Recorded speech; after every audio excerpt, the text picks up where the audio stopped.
نحمده ونصلي على رسوله الكريم اما بعد۔ ترجمے والے قرآن پاک کا صفحہ نمبر 917، 25واں پارہ، سورہ زخرف، تیسرا رکوع، آیت نمبر 26 تا 31۔ اعوذ باللہ من الشیطان الرجیم،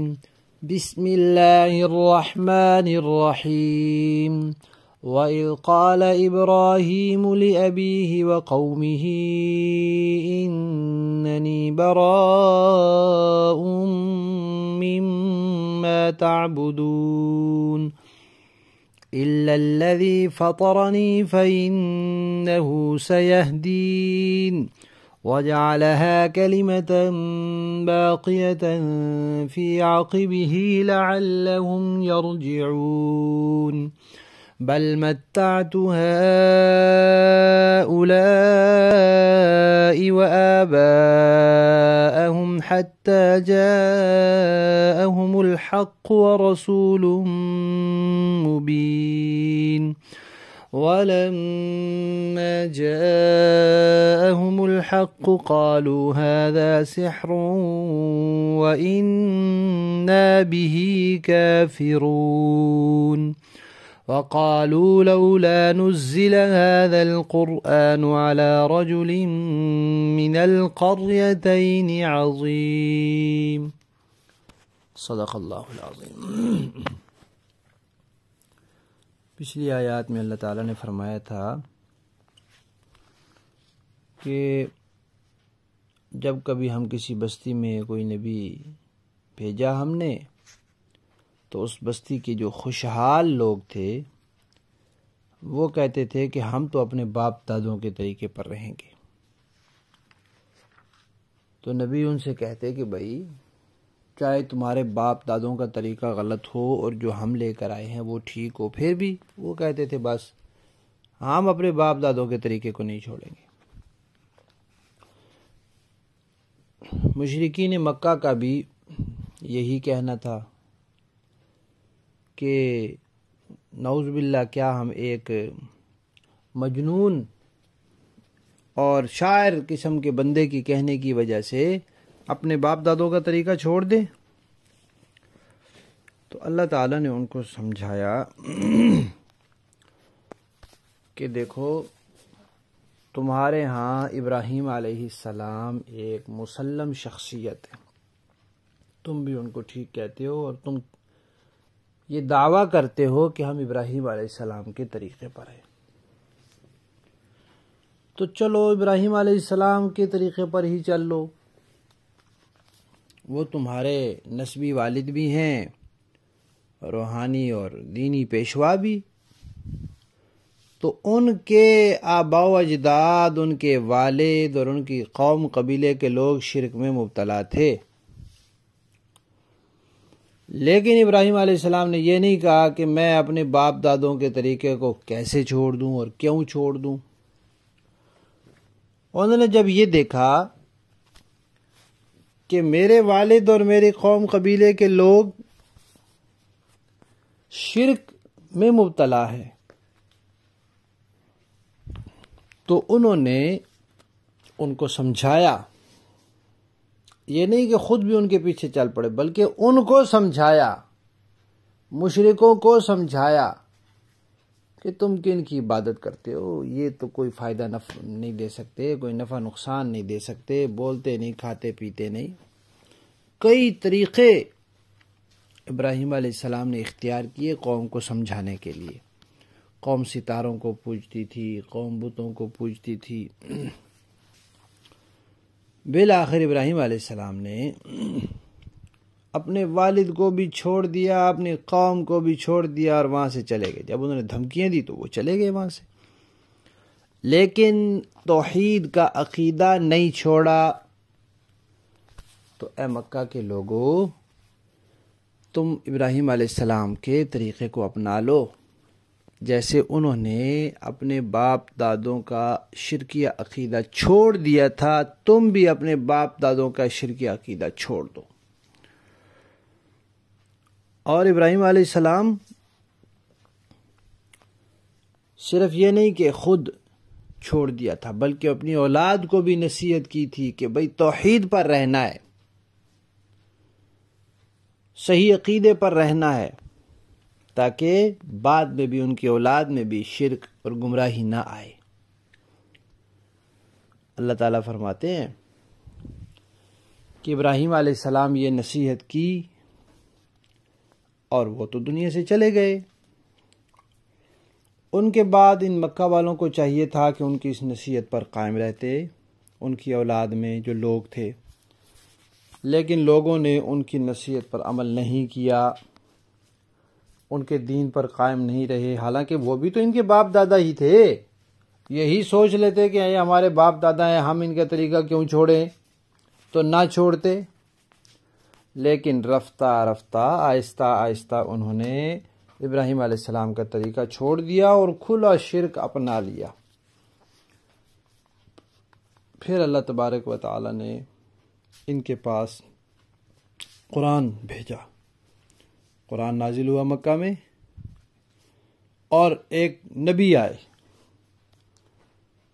بڑی واضح تعلیمات لے کر آئے عقیدے توحید کے بارے میں۔ لیکن یہ مکہ والوں نے ان کو کیا کہا کہ یہ تو جادو ہے، یہ قرآن تو جادو ہے، ہم تو اس کو مانتے ہی نہیں۔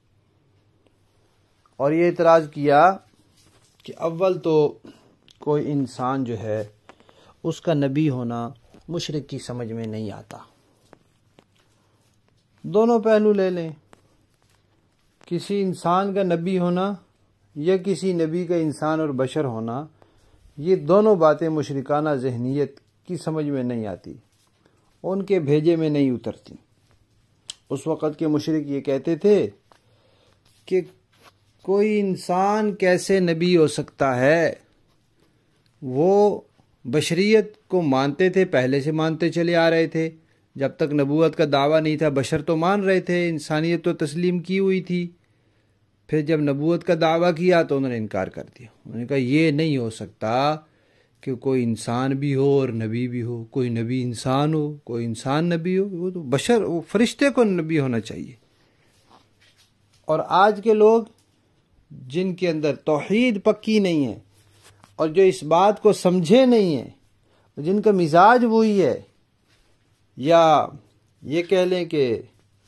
دائیں بائیں کے ماحول سے متاثر ہیں، ہندوستان میں ہندوؤں کے ساتھ رہے تو وہ ان کے ماحول سے متاثر ہیں، وہ بھی ان کے ذہن میں بھی یہ بات نہیں اترتی کہ بھئی نبی انسان کیسے ہو سکتا ہے، نبی بشر کیسے ہو سکتا ہے۔ تو اس کی وجہ یہ ہے کہ انہوں نے بشر کی حقیقت کو سمجھا نہیں ہے۔ بشر تو اشرف المخلوقات ہے، بشر کا مرتبہ زیادہ ہے، اور نورانی مخلوق جو فرشتے ہیں ان کا مرتبہ کم ہے۔ بہرحال مکہ والوں نے یہ کہا کہ اول تو یہ بات ہے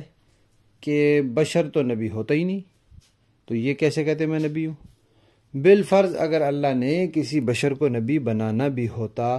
تو اللہ کو یہی ایک یتیم ملا تھا نبی بنانے کے لیے۔ مکہ کے اور طائف کے بڑے بڑے سردار ہیں، اللہ نے ان کو کیوں نہیں نبی بنا دیا؟ سردار اور مالدار قسم کے لوگوں کو اللہ نبی بناتے۔ تو ان کی اس بات کا جواب اگلی آیات میں آ رہا ہے، لفظی معنی دیکھیے۔ وَإِذْ، اور جب، قال فرمایا، ابراہیم علیہ السلام نے، لِأَبِيهِ، اپنے والد سے، ان کے والد کا نام آزر تھا، وَقَوْمِهِ، اور اپنی قوم سے، کیا، اِنَّنِي، بے شک میں، بَرَاءٌ، بیزار ہوں، مما، ان سے، تعبدون، جن کی تم عبادت کرتے ہو، الا، مگر، الذی، وہ ذات، فطرہ، جس نے پیدا کیا، نی، مجھے، فإنہ، بے شک وہ ذات، سیہدین، ضرور مجھے میری رہنمائی کر رہی ہے، یقیناً میری رہنمائی کر رہی ہے۔ وجعلہا، اور بنا دیا اس عقیدے کو، کلمتاً، ایک ایسی بات، باقیتاً، جو باقی رہنے والی ہے، فی عقبہ، ان کی اولاد میں، ان کی نسل میں، لعلہم، تاکہ لوگ، یرجعون، رجوع کریں، باز آئیں۔ یا دو معنی ہو سکتے ہیں، ایک یہ کہ تاکہ توحید والے شرک والوں کو سمجھائیں اور شرک والے توحید والوں کی باتیں سن سن کر شرک سے باز آئیں۔ دوسرا معنی یہ ہے کہ توحید والے آپس میں ایک دوسرے کو نصیحت اور تلقین کرتے رہیں کہ بھائی دیکھنا توحید ہاتھ سے نہ چھوٹنے پائے، توحید کا عقیدہ نہ چھوٹ جائے، شرک میں مبتلا نہ ہو جانا، تو ایک دوسرے کی نصیحت سن کے توحید کی طرف ہی رجوع کرتے رہیں اور اسی پر پکے رہیں۔ بل متعت، بلکہ ہم نے نفع دیا،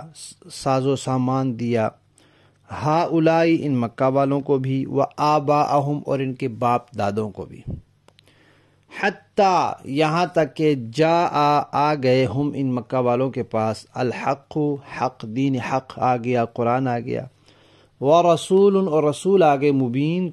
کھلے واضح صاف صاف بیان کرنے والے، ولما اور جب جاءہم آیا ان کے پاس الحق حق، قالو تو مکہ والے کہنے لگے ھذا سحر یہ تو جادو ہے، وَإِنَّا اور بے شک ہم بھی اسے کافرون انکار کرنے والے ہیں، اسے نہیں مانتے، وقالو اور مکہ والوں نے یہ بھی کہا لولا کیوں نہیں نزل نازل کیا گیا، اتارا گیا، ھذا القرآن یہ قرآن، علی رجل کسی آدمی پر، من قریتین ان دو بستیوں کے، عظیم جو بڑا آدمی ہو، مال میں عہدے میں بڑا ہو، اس پر کیوں نہیں قرآن اتارا گیا؟ اس غریب اور یتیم پر جس کے پاس نہ عہدہ ہے نہ اس کے پاس مال ہے اور یتیم بھی ہے، اس پر کیوں اتارا گیا؟ با محاورہ دیکھیں جی۔ وَإِذْ قَالَ إِبْرَاهِيمُ لِأَبِيهِ وَقَوْمِهِ إِنَّنِي بَرَاءٌ مِّمَّا تَعْبُدُونَ، اور وہ وقت یاد کیجئے جب ابراہیم علیہ السلام نے اپنے والد اور اپنی قوم سے کہا تھا کہ میں ان چیزوں سے بیزار ہوں جن کی تم عبادت کرتے ہو، إِلَّا الَّذِي فَطَرَنِي فَإِنَّهُ سَيَهْدِينِ، سوائے اس ذات کے جس نے مجھے پیدا کیا ہے، چنانچہ وہی میری رہنمائی کرتا ہے، وَجَعَلَهَا كَلِمَةً بَاقِيَةً فِي عَقِبِهِ لَعَلَّهُمْ يَرْجِعُونَ، اور ابراہیم علیہ السلام نے اس عقید توحید کو ایسی بات بنا دیا جو ان کی اولاد میں باقی رہی تاکہ لوگ شرک سے باز آئیں۔ بل متعت هؤلاء وآباءهم حتى جاءهم الحق ورسول مبین، پھر بھی بہت سے لوگ باز نہ آئے، اس کے باوجود میں نے ان کو اور ان کے باپ دادوں کو زندگی کے فائدے دیے، یہاں تک کہ ان کے پاس حق اور صاف صاف ہدایت دینے والا پیغمبر آ گیا۔ وَلَمَّا جَاءَهُمُ الْحَقُّ قالوا هذا سحر وإنا به كافرون، اور جب وہ حق ان کے پاس آیا تو وہ کہنے لگے کہ یہ تو جادو ہے اور ہم اس کا انکار کرتے ہیں۔ وقالوا لولا نزل هذا القرآن على رجل من القريتين عظيم، اور کہنے لگے کہ یہ قرآن دو بستیوں میں سے کسی بڑے آدمی پر کیوں نہیں نازل کیا گیا؟ صدق اللہ العظیم۔